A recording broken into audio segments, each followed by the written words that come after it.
Hello everyone! Welcome po sa aking YouTube channel. Dito po ako ngayon sa aming garden.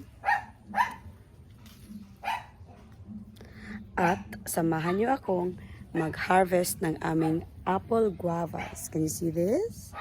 At meron pa akong tray. Ito aking paglalagyan ng mga apple guavas.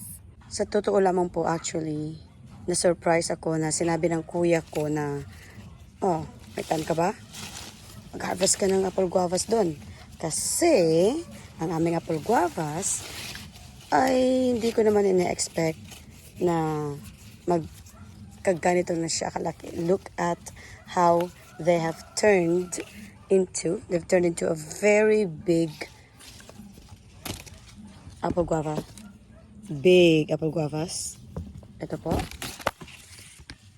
Sa mga aking subscribers, if you have been following my channel, in my previous videos, ipinakita ko po ang aming process of covering yung aming apple guavas with plastic.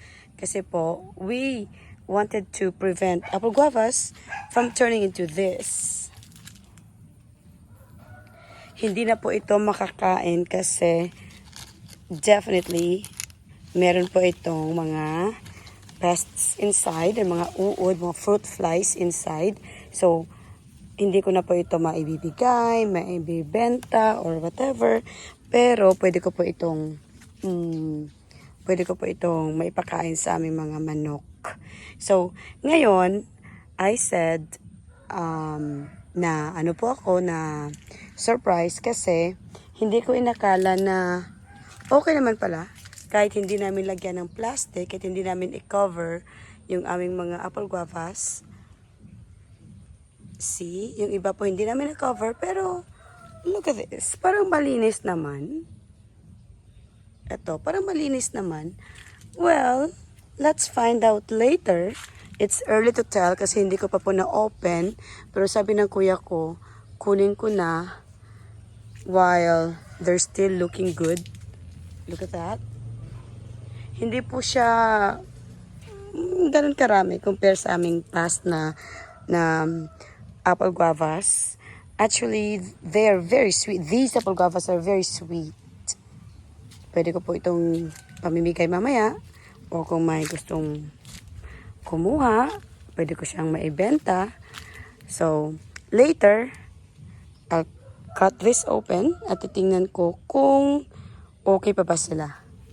Okay pa ba at successful ang aming process. So, later po, I'll cut this sa second part ng aking vlog.